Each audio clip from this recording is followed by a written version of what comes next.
Peter, it's a legitimate question why anyone who's not an alumnus of Bowdoin would care about the state of education at Bowdoin. Why should they? Bowdoin is representative of a very important American institution, the small liberal arts college. Small liberal arts colleges are one of the places in which the American elite replenishes itself. In greatly disproportionate numbers, the graduates of schools like Bowdoin go on to become our lawyers or doctors, politicians.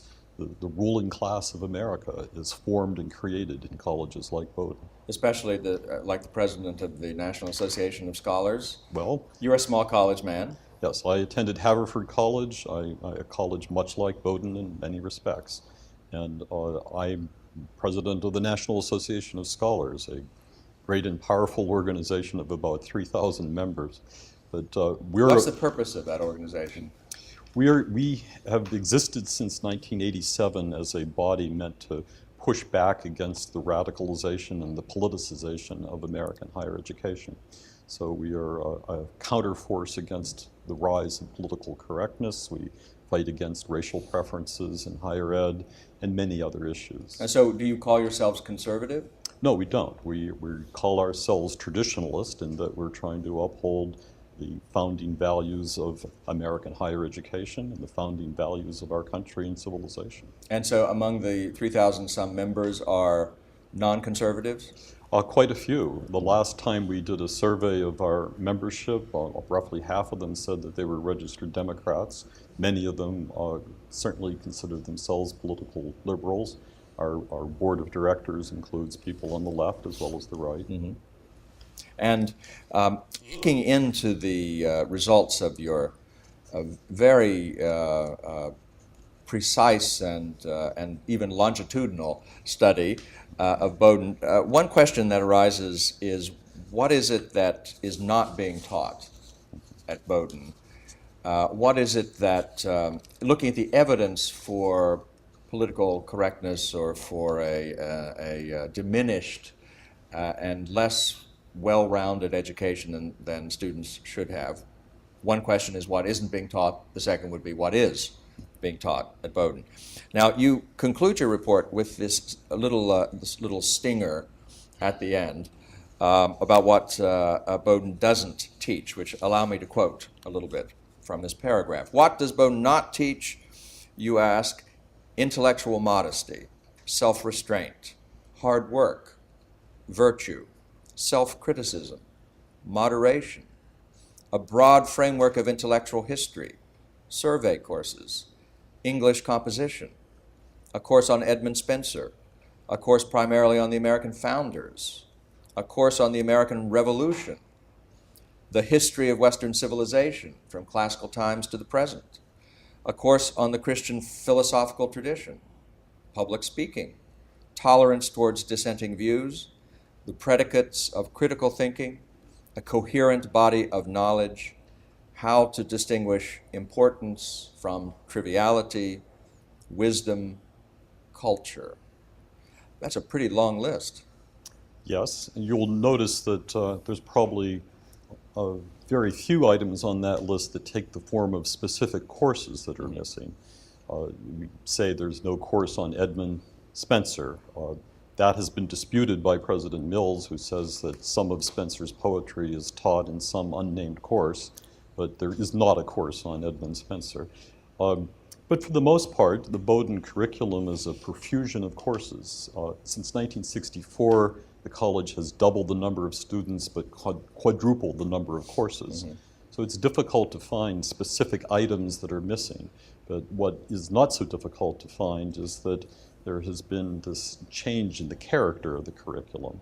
Things like survey courses, that effort of faculty members to say, for a balanced understanding of the broad view, these are the essentials that you must know. And by survey course, you mean something like the history of Europe from the French Revolution to the present? Yes, things like that have just withered away. They used to be a fairly abundant part of the curriculum. We took 1964 as a base year. There were many survey courses then. These days, there are very, very few. Mm-hmm. The disappearance of survey courses has been accompanied by the rise of topics courses, which are the narrowly drawn courses that have a specialized character and few prerequisites. They went from a tiny percentage of the curriculum to about a third of the curriculum. But it's interesting, as you were saying earlier, that the students themselves don't seem to miss survey courses. Did you pick up any dissatisfaction, any gaps in knowledge that they were aware of, at least? No, for the most part, the students are take this curriculum at face value. They are met with a relentless barrage of flattery. The college tells them from the point at which they're admitted that they are the best and brightest, that they already know almost everything that's worth knowing, that the college is there to help them follow their interests. Now, that is one of the deep themes here. There was a moment in Bowdoin's history in 1969 when a new president came in named Roger Howells, who took it upon himself to eliminate all of the general education requirements. And since that point, quite a number of decades, Bowdoin has viewed the education of the student mainly as the student's own responsibility. The adults are there to provide a service, a commodity. That commodity is to address whatever it is the student might happen to be interested in. Howell's original vision was that the student would develop intellectual coherence by taking a course, getting interested in something, and then building on that to the next thing. So the role of the wise practitioner, the learned man, the person of culture, to tell the students, this is, in our judgment, what's important as opposed to what's less important or what's not important at all, that has vanished. Well, like many bad things in American life, it started in 1969. What was general education like at Bowdoin when it existed? What is missing, as it were, from the earlier Bowdoin? The earlier Bowdoin explicitly, in its own statement, said that it believed that the purpose of a liberal arts education was to pass on to students a grasp of civilization in its broadest sense. To that end, it had a selection of courses that were requirements on everyone. Basically, students learned about the history of Western civilization, arts and literature and science. It was put within a framework in which things cogently fit together, so that it wasn't random bits that accreted to one another, but material presented with some due attention to chronology, to a sense that some areas, such as politics, supervene over other areas that are of less commanding importance. That was put forward by faculty members who were trained to be able to make the connections from one area of knowledge to another. So there was a disciplinary base that was brought into this, but an attempt by a college to back away a little bit from the area of academic specialization and focus instead on a notion that a cultured, civilized American needed to possess a rounded knowledge of a variety of fields put together in a meaningful way. So it's the best that has been thought and said. It was the theme of the old general education curriculum. Now, that would mean, too, that there would be much more, students in the old days would have had much more in common in their education, because everyone would be taking these gen ed courses, not at the same time, but at some point, presumably, in their education. The students had opportunities to major in subjects and develop some of their own individuality, but there was a very strong basis of common knowledge. Any Bowdoin graduate from 1964 would know many of the same things that another Bowdoin graduate would, and from 10 years earlier and from 10 years before that. So there was an ability to link not only with your classmates in a broader conversation, but across generations in a broader conversation. And were faculty content with that system? How did it come to be changed? Was it just through a president's initiative, or was there resistance at the faculty level? There was resistance at the faculty level. There is, of course, a complicated story behind any sort of massive social change. The president in the early 1960s was a man named Coles, who welcomed into the college some element of we want to be up to date and we want research here represented as well. So there was, before Roger Howells appeared on the scene in 1969, some subterranean movement within Bowdoin to become a little bit more up to date and not focused as it had been for most of the 20th century on retaining a classical version of a liberal arts education. That said, Roger Howells is an interesting case study. He was a Bowdoin graduate, a Rhodes Scholar, came back from Oxford with a DPhil in history and specialization on Cromwell, joined the faculty as a history professor, so a meteoric rise. I think he was 33 when he became president. He was a man of the 60s, an antinomian spirit, who in his inaugural address said that nothing based in tradition should be taken at face value. Tradition is something to be discarded. He called his approach to a liberal arts education a liberating one.